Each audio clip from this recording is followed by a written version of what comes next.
Hi friends, నేను సారా మీరు చూసిన తెలుగు పీసీ వరల్డ్. ఫ్రెండ్స్, ఈ వీడియోలో నేను మీరు ఏదైతే నన్ను కామెంట్స్ అడిగారో ఆ కామెంట్స్ అన్నింటినీ కూడా ఏఐనైతే అడుగుతాను అనమాట. సో ఏఐని అడిగి అది ఎంతవరకు కరెక్ట్ చెప్తుంది అండ్ దానికి సంబంధించి నా ఒపీనియన్ ఏంటనేది కూడా మీకు ఈ వీడియో అయితే షేర్ చేస్తాను. యాక్చువల్గా నాకు హెల్త్ అనేది అసలు బాగాలేదు ఫ్రెండ్స్, బట్ వీడియో పెట్టి 2 days పైన అయిపోయింది. అందు గురించి చెప్పేసి హెల్త్ బాగోకపోయినా నేను ఈ వీడియోని అయితే తీస్తున్నాను. ఛానల్ అయితే సబ్స్క్రైబ్ చేసి సపోర్ట్ చేస్తూ ఉండండి. సో మీరు ఏదైతే కామెంట్స్ అడిగారో ఆ కామెంట్స్ అన్నింటినీ కూడా నేను ఏఐనైతే అడుగుతాను. ప్రెసెంట్ నేను చాట్ జీపీటీని అయితే యూజ్ చేస్తున్నాను. చాట్ జీపీటీలో మనం క్వశ్చన్స్ అడగాలని అనుకుంటే మీరు ఖచ్చితంగా చాట్ జీపీటీలోకి లాగిన్ అయితే అవ్వాల్సి ఉంటుంది. ఫ్రెండ్స్, మనం ఫస్ట్ క్వశ్చన్ చూసుకున్నాం అనుకోండి. ఫస్ట్ క్వశ్చన్ వచ్చేసరికి రమేష్ గారు అయితే అడుగుతున్నారు. ఈయన ఏమని అడుగుతున్నారంటే ఆన్లైన్ లో రీఫర్బిష్డ్ డెస్క్టాప్ కొనొచ్చా లేదని అయితే అడుగుతున్నారు. సో అసలు నార్మల్ గా రీఫర్బిష్డ్ అంటే ఏంటో చూద్దాం. అసలు ఆన్లైన్ లో మనం రీఫర్బిష్డ్ కొనాలా లేదా కొత్త కొనాలని చెప్పేసి మనం చాట్ జీపీటీని అయితే అడుగుతాం. చాట్ జీపీటీని అడుగుతున్నాను. చాట్ జీపీటీ ఏమని చెప్తుందో చూడండి. యాక్చువల్ గా నేను రీఫర్బిష్డ్ ల్యాప్టాప్స్ కానీ రీఫర్బిష్డ్ డెస్క్టాప్స్ కానీ కొనొచ్చా లేదని చెప్పేసి ఒక వీడియో అయితే తీసాను. సో నేను ఏ పాయింట్స్ అయితే చెప్పానో అదే పాయింట్స్ మీకు ఖచ్చితంగా ఇదైతే మెన్షన్ చేస్తుంది. ఎందుకంటే బేసిక్ గా కొత్త వాటిని కొనడం వల్ల మనకి ఏం బెనిఫిట్స్ ఉంటాయి అనేది ప్రోసెస్ చెప్తుంది. వారంటీ చూసుకున్నాం అనుకోండి, కొత్త వాటిలో వారంటీ బాగుంటుంది, కండిషన్ బాగుంటుంది, ఫీచర్స్ ఏమైతే ఉంటాయి ఫీచర్స్ అన్ని కూడా ఉంటాయి. అవైలబిలిటీ అనేది డిమాండ్ బట్టి ఉంటుందని అయితే చెప్తున్నారు. అదే మనం రీఫర్బిష్డ్ చూసుకున్నాం అనుకోండి, రీఫర్బిష్డ్ అనేది సో కాస్ట్ అనేది తక్కువ ఉంటుందని చెప్తుంది. అంతేకాకుండా క్వాలిటీ అనేది ఇన్స్పెక్ట్ చేస్తారో బట్ అయినప్పటికీ కూడా నేను ఎప్పుడైనా కానీ రీఫర్బిష్డ్ ఎందుకు సెలెక్ట్ చేయను అంటే అవి చాలా ఓల్డ్ గా ఉండడం వల్ల అందులో మీకు వారంటీ లిమిటెడ్ గా ఉంటుంది. అంతేకాకుండా క్వాలిటీ టెస్ట్ వాళ్ళు చేసినప్పటికీ కూడా బేసిక్ గా మనం మళ్ళీ మనకి రీప్లేస్మెంట్ చేయించుకోవడం కానీ లేకపోతే మనకి ఏమైనా ప్రాబ్లమ్ వచ్చినప్పుడు దాన్ని రెక్టిఫై చేయించుకోవడం కానీ ఇవన్నీ కూడా కొంతవరకు ఇబ్బంది అనే చెప్పాలి. అదే మనం రీఫర్బిష్డ్ యూజ్ చేయడం వల్ల వీళ్ళు ఎన్విరాన్మెంటల్ ఫ్రెండ్లీ అనేది చెప్తున్నారు. ఎందుకంటే మనకి చాలా శాతం ఈ వేస్ట్ అయితే ప్రొడ్యూస్ అవుతూ ఉంటుంది.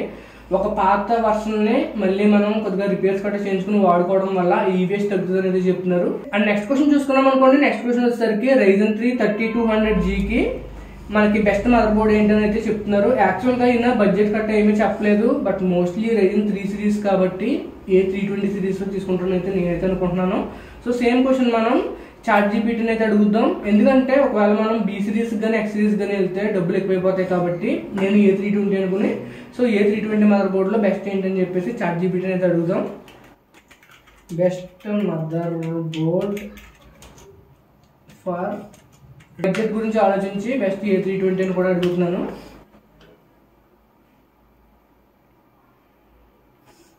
సో అదే చెప్తుంది. మనం B450 కానీ X517 కానీ కన్సిడర్ చేసుకున్నట్లయితే అందులో మనకి మంచి మంచి ఫీచర్స్ ఉంటాయని అయితే చెప్తుంది.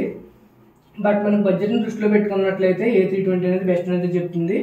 సో వీళ్ళు సజెస్ట్ చేస్తున్న ఏంటంటే ASRock A320M HDV 4.0 అలాగే మనకి Gigabyte GJ A320M S2H and MSI A320MA Pro Max.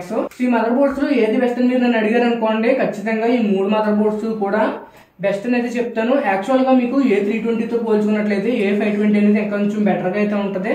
But A520లో మీకు కొద్దిగా ప్రైజెస్ అయితే పెరిగిపోతాయి. ఆ విషయాన్ని అయితే గుర్తుపెట్టుకోండి. ఒకవేళ మీ దగ్గర కొంచెం బడ్జెట్ ఉన్నట్లయితే డెఫినెట్ గా మీరు A520 సిరీస్ అయితే తీసుకోండి. లేదు నాకు కొంచెం గేమింగ్ సిరీస్ లో లుక్ కావాలనుకుంటే కనుక A320లో కూడా మీకు గేమింగ్ లుక్స్ తో పాటు వచ్చే మదర్ బోర్డ్స్ కొన్ని అయితే ఉంటాయి, వాటిని అయితే సెలెక్ట్ చేసుకోండి. బట్ నా ఒపీనియన్ లో మీకు అన్నింటికంటే బెస్ట్ అయితే మాత్రం A320MA Pro Max mother board అయితే బాగుంటది. అండ్ నెక్స్ట్ క్వశ్చన్ చూసుకున్నాం అనుకోండి. నెక్స్ట్ క్వశ్చన్ వచ్చేసరికి నిఖిల్ గేమింగ్ అయితే అడుగుతున్నారు. ఈయన ఏమని అడుగుతున్నారంటే బ్రో మ్యాక్ బుక్స్ కోసం ఒక వీడియో అయితే చేయండి అని అయితే చెప్తున్నారు అనమాట. సో మ్యాక్ బుక్స్ కోసం కూడా నేను వీడియో అయితే చేస్తాను ఫ్రెండ్స్. వీలైతే నాకు కొంచెం హెల్త్ సెట్ అయిన వెంటనే దానికి సంబంధించిన ఇన్ఫర్మేషన్ అంతా కలెక్ట్ చేసి అది తీసుకోవచ్చా లేదని దానికోసం అయితే చేస్తాను. నెక్స్ట్ క్వశ్చన్ చూసుకున్నాం అనుకోండి. నెక్స్ట్ క్వశ్చన్ వచ్చేసరికి శివానంద్ గారు అయితే అడుగుతున్నారు. ఈయన మనకి AMDకి అలాగే మనకి NVIDIAకి సంబంధించిన గ్రాఫిక్స్ కార్డ్స్ కోసం అయితే ఒక వీడియో అయితే పెట్టారు అనమాట.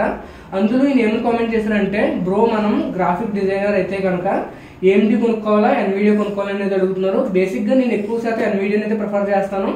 బట్ మనకి చాట్ జీపీటీ ఏమని చెప్తుందో చూద్దాం. Which GPU to buy. So చూసుకున్నారు అనుకోండి. యాక్చువల్ గా నేను వేరే క్వశ్చన్ కూడా అయితే అడిగాను, డైరెక్ట్ గా ఆన్సర్ అవ్వమని చెప్పి అయితే అడిగాను. AMDకి సంబంధించా లేకపోతే NVIDIAకి సంబంధించా, దానికి కూడా మనకి చాట్ జీపీటీ అనేది కరెక్ట్ గా అయితే ఆన్సర్ ఇవ్వలేదు. సో వీళ్ళు ప్రోస్ అండ్ కాన్స్ గురించి అయితే చెప్తున్నారు. బేసిక్ గా మనం NVIDIAకి సంబంధించిన GPUs అనేవి ఎందుకు బెస్ట్ అన్నానంటే NVIDIAలో మనకి CUDA సపోర్ట్ ఉంటుంది తెలిసిందే, అండ్ రే ట్రేసింగ్ అలాగే ఏ ఫీచర్స్ ఉంటాయి. ఇది కూడా నేను అంతకు ముందు పాత వీడియోస్ లో కూడా చెప్పాను ఎందుకు నేను NVIDIA గ్రాఫిక్ కార్డ్స్ ఎక్కువ ప్రిఫర్ చేస్తానని చెప్పేసి.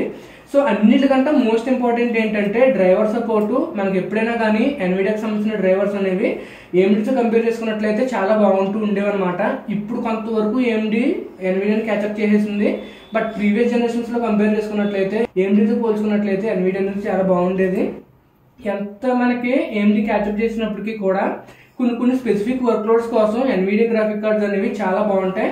సో మీ బడ్జెట్ ఒకవేళ తక్కువ ఉన్నట్లయితే మీరు AMDని కూడా కన్సిడర్ చేసుకోవచ్చు. బట్ నా ఒపీనియన్ ఏంటని అడిగారంటే మాత్రం ఖచ్చితంగా నేను AMDతో కంపేర్ చేసుకున్నట్లయితే ఎన్విడియా గ్రాఫిక్ కార్డ్స్ అనేవి ఈ వీడియో ఎడిటింగ్ కోసం కానీ లేకపోతే గ్రాఫిక్ డిజైన్ కోసం కానీ సో ఇటువంటి వాటి కోసం బాగుంటాయని చెప్పేసి నా సజెషన్ అయితే ఇస్తున్నాను. అండ్ నెక్స్ట్ క్వశ్చన్ చూసుకున్నాం అనుకోండి. నెక్స్ట్ క్వశ్చన్ వచ్చేసరికి సాయి గిరీష్ అయితే అడుగుతున్నారు. ఈయన ఏమని అడుగుతున్నారంటే బ్రో మన ఇంటర్లో కనుక చూసుకున్నాం అనుకోండి, ఇంటర్లో మనకి i5లో 13 జనరేషన్ అని, అలాగే i7లో 13 జనరేషన్ అని, 12th జనరేషన్ అని ఇలా మనకి జనరేషన్ గా ఉన్నాయి కదా. అదే మనం AMDలో చూసుకున్నాం అనుకోండి, AMDలో మనకి 1, 2, 3, 4, 5, 6 అలా ఉన్నాయి కదా. సో ఈ 13th జనరేషన్ 6th జనరేషన్ కి ఎలా ఈక్వల్ అవుతుంది, జనరేషన్స్ లో చాలా గ్యాప్ ఉంది కదా అని చెప్పేసి ఆయన అడుగుతున్నారు అనమాట. సో దాని గురించి నేను స్పెసిఫిక్ గా ఒక వీడియో అయితే తీసాను. సో ఆ వీడియోని చూసినట్లయితే మీకు క్లియర్ గా మీకు అర్థమవుతుంది అనమాట ఎందుకు అటు నెంబర్ డిఫరెన్సెస్ ఉన్నాయని చెప్పేసి.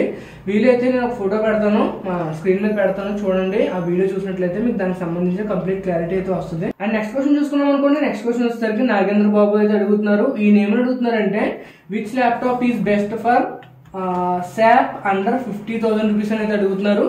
మీరు కనుక దీన్ని అడిగారు అనుకోండి ChatGPTని, అది దాదాపుగా ఒక 3 సంవత్సరాల క్రితం దాన్ని ట్రైన్ చేశారు కాబట్టి 3 years బ్యాక్ ఆన్సర్స్ అయితే ఇస్తుంది. మేబీ కొత్త ట్రైనింగ్ ఇచ్చారో లేదో నాకైతే తెలియదు. ఒకవేళ తెలిస్తే కనుక కింద కామెంట్ సెక్షన్ అయితే మెన్షన్ చేయండి ఎప్పటి వరకు అప్డేట్ చేశారని చెప్పేసి. దీన్ని అడిగితే మనం అసలు అడుగుదాం, ChatGPTని అడిగి అసలు ఏం ఆన్సర్స్ చూద్దాం. Best GPU for SAP under 50,000. కొంతవరకు ChatGPT ఛాన్సెస్ బాగుంటాయి. ఎందుకంటే మనకి 3 years ఓల్డ్ అయినప్పటికీ కూడా అది పర్ఫార్మెన్స్ బాగుంటుంది. అండ్ దాంతోపాటు ప్రైజెస్ అనేవి ప్రతి సంవత్సరం డ్రాప్ అవుతాయి కాబట్టి అది మనం తీసుకున్నట్లయితే మంచి ఆప్షన్ అయితే అవుతుంది. బెస్ట్ GPU ఇచ్చానా, best laptop for SAP. So definite గా మీరు Acer Aspire 7 అయితే కన్సిడర్ చేసుకోవచ్చు. Ryzen 5 3550H తో పాటు ఇది వస్తుంది. నా దృష్టిలో ఇది కొంతవరకు ఓల్డ్ అనేది చెప్పొచ్చు. నేను ఇది రికమెండ్ అయితే చేయను. ఒకసారి నేను కూడా చెక్ చేస్తాను. ఆగండి, నేను చెక్ చేసి మీకు ఇంకొంచెం బెటర్ ల్యాప్టాప్ సజెస్ట్ చేస్తాను. అమెజాన్లోకి వెళ్దాం ఒకసారి. మీకు జనరల్గా గేమింగ్ ల్యాప్టాప్స్ అనేవి ఎటువంటి వర్క్ లోడ్స్ కోసమైనా బాగుంటాయి ఫ్రెండ్స్. అందుకని ఏంటంటే నేను ఒకవేళ గ్రాఫిక్ ఇంటెన్సివ్ ఏమాత్రం ఉన్నా కూడా గేమింగ్ ల్యాప్టాప్స్ అయితే సజెస్ట్ చేస్తాను. మీకు ప్రైస్ టు పర్ఫార్మెన్స్ అనేది చాలా బాగుంటుంది. కొంతవరకు మీకు బ్యాటరీ లైఫ్ తగ్గినప్పటికీ కూడా పర్ఫార్మెన్స్ అనేది చాలా బాగుంటుంది. మోస్ట్లీ యూస్ చేసే వాళ్ళు ఎవరైనా కానీ వర్క్ రిలేటెడ్ యూస్ చేస్తారు కాబట్టి వాళ్ళకి బ్యాటరీ బ్యాకప్ అంత ఇంపార్టెంట్ అనేది నేను అనుకోవట్లేదు. మీరు 50,000 లోపు అడిగారు కాబట్టి మీకు MSI GF63 అనేది చాలా మంచి ఆప్షన్ అయితే అవుతుంది. Core i5 11th generation processor వస్తుంది. 144Hz గేమింగ్ ల్యాప్టాప్ అనేది అనుకోవచ్చు. 144Hz డిస్ప్లే అయితే ఉంటుంది. GTX 1650 గ్రాఫిక్స్ తో పాటు వస్తుంది. ఇంకా మీ దగ్గర బడ్జెట్ ఉన్నట్లయితే మీరు ఇంకా వేరే ల్యాప్టాప్స్ కూడా కన్సిడర్ చేసుకోవచ్చు. ఒకవేళ మీరు 60,000 వరకు పెట్టగలను అనుకుంటే ఖచ్చితంగా మీకు Acer స్టఫ్ గేమింగ్ F15 కూడా మంచి ఆప్షన్ అయితే అవుతుంది. ఈ రెండింటి లింక్స్ కింద డిస్క్రిప్షన్ లో ఇస్తాను, కావాలంటే వీళ్ళు చెక్ చేసుకుని ఇంట్రెస్ట్ ఉంటే కొనుక్కోండి. ఓన్లీ SAP అనే కాదు, మీరు గేమింగ్ కోసం కానీ వీడియో ఎడిటింగ్ కోసం కానీ ఇటువంటి పర్పస్ ఎట్ల కోసం తీసుకున్నా ఇప్పుడు నేను చెప్పిన 2 ల్యాప్టాప్స్ అయితే ఖచ్చితంగా చాలా బాగుంటాయి అనమాట. అండ్ నెక్స్ట్ క్వశ్చన్ చూసుకున్నాం అనుకోండి. నెక్స్ట్ క్వశ్చన్ వచ్చేసరికి కృష్ణశ్రీ వ్యాస గారు అయితే అడుగుతున్నారు. ఈయన ఏమని అడుగుతున్నారంటే నా దగ్గర ఒక i5 laptop 8GB RAM 1TB storage 1GB graphic card తో i5 8th జనరేషన్ ల్యాప్టాప్ అయితే ఉంది. సో అది చాలా స్లోగా ఉంది, దానికి ఏంటి మనం చేయాలని అడుగుతున్నారు. నాకు తెలిసినంత వరకు ఈ క్వశ్చన్ మనం ChatGPTని అడిగాం అనుకోండి, ఫస్ట్ SSD కొనుక్కోమనేది చెప్తుంది. సిస్టమ్ స్టార్ట్ చేసిన తర్వాత కూడా జస్ట్ ఐకాన్స్ చూపించడానికి కూడా చాలా టైం పడుతుందని అయితే చెప్తున్నారు. మెయిన్ గా ఈయన చెప్పిన దాంట్లో 2 ప్రాబ్లమ్స్ అయితే కనిపిస్తున్నాయి. ఒకటి వచ్చేసరికి అతను హార్డ్ డిస్క్ యూజ్ చేయడం, అండ్ సెకండ్ వచ్చేసరికి ఆయన స్టార్ట్అప్ యాప్స్ ఏమైతే ఉంటాయో వాటిని చాలా శాతం ఎనేబుల్ చేస్తుంటారు అనమాట. సో ఫస్ట్ నేను స్టార్ట్అప్ యాప్స్ ఎలా డిజేబుల్ చేసుకోవాలో చూపిస్తాను. సో స్క్రీన్ రికార్డింగ్ చేస్తున్నాను కాబట్టి స్క్రీన్ రికార్డింగ్ ఐకాన్ అయితే చూస్తున్నారు అనమాట. సో దీన్ని కూడా మనం ఒకసారి మినిమైజ్ చేసేసి మీరు ఒకసారి Ctrl+Shift ఎస్కేప్ కొట్టారు అనుకోండి, ఇక్కడ మీకు స్టార్ట్అప్ అనేది కనిపిస్తుంది. సో ఇందులో కనుక మీకు ఏదైతే అవసరమో వాటిని మాత్రమే ఎనేబుల్ చేసి ఉంచుకోవాలి. For example Adobe GC invoker utility అని ఉంది, అది నాకు పెద్ద అవసరం లేదు కాబట్టి నేను డిజేబుల్ చేసుకుంటున్నాను. AMD నాయిస్ సప్రెషన్ ఉంది, ఇది కూడా నాకు అవసరం లేదు కాబట్టి డిజేబుల్ చేస్తున్నాను. BlueStack సర్వీసెస్ కూడా నాకు అవసరం లేదు అనుకోండి, నేను డిజేబుల్ చేసుకుంటాను. మైక్రోసాఫ్ట్ ఇది కూడా నాకు అవసరం లేదు, సో డిజేబుల్ చేస్తాను. సో ఇలా మనకి ఏదైతే అవసరం అనుకుంటామో వాటిని మాత్రమే ఎనేబుల్ చేసుకుని మిగతా డిజేబుల్ చేసుకున్నారు అనుకోండి, అప్పుడు మీకు సిస్టమ్ లోడ్ అయిన వెంటనే చాలా శాతం టైం అయితే తగ్గుతుంది. బట్ మీకు అంత స్లో అయిపోయేదాకా ఉందంటే మీకు చాలా యాప్స్ స్టార్ట్అప్లు ఉంటేనే మీకు సిస్టమ్ అనేది బాగా స్లోగా ఉంటుంది. అండ్ సెకండ్ రీజన్ వచ్చేసరికి SSD అని చెప్పాను కదా, సో దీన్ని అడిగితే మనకి ఏం చెప్తుందో చూద్దాం. చూసారా ఫస్ట్ ఆప్షన్ మనకి అప్గ్రేడ్ టు ఎన్ SSD, తర్వాత మనకి ఇంక్రీజ్ ర్యామ్. ఇప్పుడు చూసారా థర్డ్ వచ్చేసరికి స్టార్ట్అప్ ప్రోగ్రామ్స్ ఏమైతే ఉంటాయో వాటిని తీసేయమనేది చెప్తుంది. రిమూవ్ బ్లోట్వేర్ అంటే మీకు అనవసరమైన యాప్స్ ఏమైనా ఉన్నాయనుకోండి వాటిని తీసేయమంటుంది. అలాగే డ్రైవర్స్ ఏమైనా ఉంటే వాటిని అప్డేట్ చేసుకోమంటుంది. తర్వాత డిస్క్ క్లీనప్ చేసుకోమంటుంది. మాల్వేర్ ఏమైనా ఉందని చూడమంటుంది. ఒకవేళ మీ ప్రాసెసర్కి ఫుల్ పవర్ వెళ్ళకపోతే కనుక పవర్ సెట్టింగ్స్ని కూడా అడ్జస్ట్ చేసుకోమని చెప్తుంది. ఇంక ఇవన్నీ పని అవ్వకపోతే కొత్త ఆపరేటింగ్ సిస్టమ్ ఇన్స్టాల్ చేసుకోమంటుంది.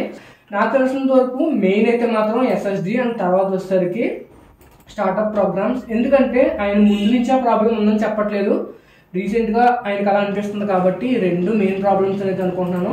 లేదా OS అప్గ్రేడ్ చేసుకున్నా కూడా మీకు ఈ ప్రాబ్లం అయితే రావచ్చు. ఫర్ ఎగ్జాంపుల్ మీరు అప్పటి వరకు Windows 8 వాడి ఉన్నటువంటి Windows 10కి వచ్చారనుకోండి, అటువంటిప్పుడు కూడా మీకు OS అనేది కొద్దిగా ఎక్కువ ర్యామ్ యూజ్ చేసుకుంటుంది కాబట్టి మీ సిస్టమ్ స్లోగా అయితే అనిపిస్తూ ఉండొచ్చు. సో ఇది ఫ్రెండ్స్ ఈరోజు వీడియో అయితే మీకు నచ్చింది అనుకుంటున్నాను. నెక్స్ట్ టైం లైక్ చేయండి, షేర్ చేయండి, సబ్స్క్రైబ్ చేసుకోండి. నేను Sairam signing off guys, bye.